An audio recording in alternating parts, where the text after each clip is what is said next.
Welcome back to the channel.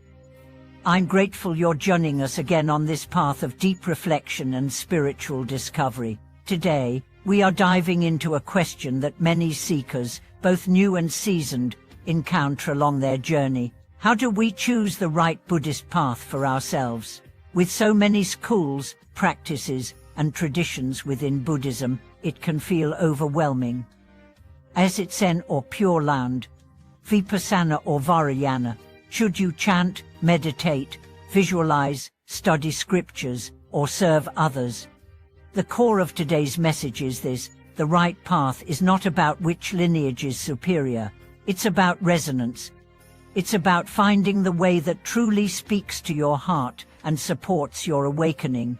And the second truth we'll explore is that confusion is not a sign of weakness. It is the beginning of discernment. It's the very soil from which clarity blooms.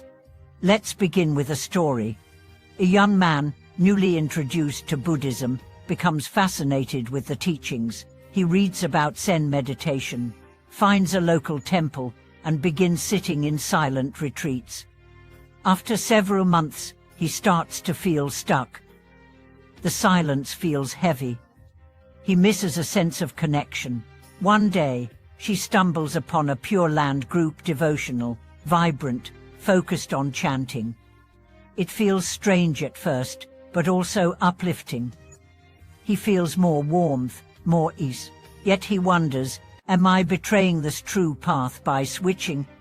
This dilemma is more common than we think, and it stems from a misunderstanding that there is only one right way. The Buddha never intended for there to be only one technique, one tradition. He offered countless teachings, precisely because he recognized the diversity of human minds, temperaments, and karmic conditions. He said, just as different rivers all flow to the ocean, so too do all genuine Dharma paths lead to liberation. So if you're feeling confused about which path to follow, take a breath. You're not failing. You're not lost. You're simply standing at a sacred crossroads, and your task is not to rush but to listen. Each Buddhist tradition carries its own flavor, its own emphasis. Zen, for instance, focuses on direct experience and deep silence. It is minimalistic, disciplined, and often points toward awakening through radical presence. Pure Land Buddhism emphasizes faith, devotion, and the power of the Anattva Bodhisattva. It offers a path of grace and surrender, ideal for those who find strength in trust and humility. The Theravada Buddhism emphasizes insight meditation and the Four Noble Truths. It is rooted in the earliest teachings and offers a detailed map of mental cultivation. Vajrayana, or Tibetan Buddhism, integrates visualization, ritual, and esoteric practices aimed at transforming ordinary perception into awakened wisdom. Which one is right for you? The answer lies not in the head, but in the heart. Ask yourself, when I engage with this path, do I feel more alive, more sincere, more grounded? Do the teachings invite me to grow, or do they feel like a performance?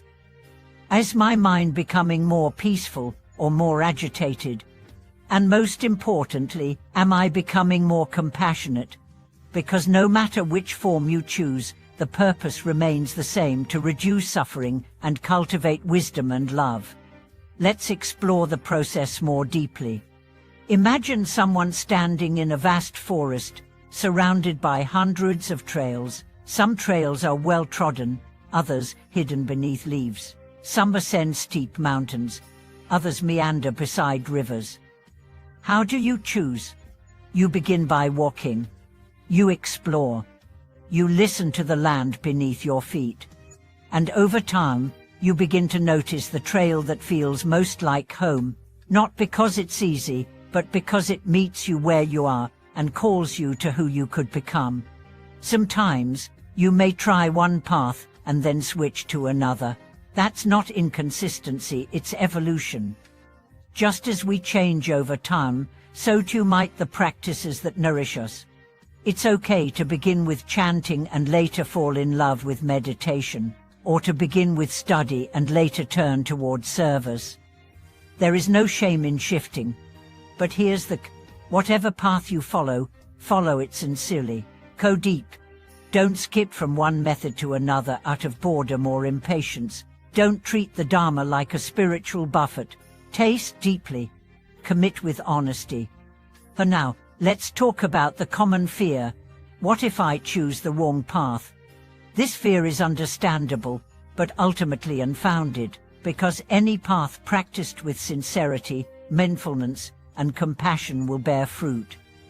The danger is not in choosing the wrong tradition, it's in not practicing at all, in staying stuck in indecision, or becoming a spiritual spectator rather than a participant. What's more, many teachers from different traditions respect one another deeply. They recognize that what matters is not which robe you wear or which text you memorize, but how you live, how you love, how you meet each moment. Let's also acknowledge the influence of ego. Sometimes, we are drawn to a path, not because it helps us awaken, but because it flatters our identity. We choose the exotic over the effective. We cling to complexity because it makes us feel superior. Beware of this trap. The purpose of the Dharma is to dissolve ego, not inflate it. So whatever path you walk, ask yourself, is this helping me become more humble, more present, more free? Another important point is that sometimes a path may feel difficult not because it's wrong, but because it's challenging our deepest patterns. Discomfort doesn't always mean misalignment. It can mean growth. That's where guidance comes in. Seek out a teacher or mentor. Not necessarily someone famous or charismatic, but someone who walks the path with integrity. Someone whose presence feels grounded, whose words ring true, whose life reflects the teachings. Ask questions. Share your doubts. Be open. And listen not just to what they say, but how they live. Community also matters. Sangha, the spiritual community, is one of the 3 jewels in Buddhism. Practicing alone can lead to confusion or stagnation. Practicing with others brings clarity, support, and inspiration. So find a group, a circle, a community where you feel seen, where your questions are welcomed, where your struggles are understood. The path is long, it is easier when we walk together. And don't forget, your life is your greatest teacher. Every interaction, every difficulty, every joy is part of your curriculum. If your practice doesn't help you love more fully, serve more humbly, and suffer less needlessly, it's not the right path, no matter how sacred it appears. So let's return to our original question. How do you find the right Buddhist path? You listen. You explore. You go where your sincerity leads you. And you remember the goal is not to become a perfect practitioner, but to become a more awake, compassionate human being. Let me end with this. The Dharma is vast, like an ocean. You cannot drink it all at once, but you can sip, and each sip changes you. So start where you are. Trust your heart. Follow the trail of sincerity, and walk with courage. If this message speaks to your journey, I'd love to hear from you in the comments. Have you struggled to choose a path? What has helped you find clarity? Let's support one another in this beautiful, messy, sacred unfolding. Please like, subscribe, and share this video. Let's build a global community of seekers who walk with openness, compassion, and joy. Thank you for watching this video. I'll see you in the next one.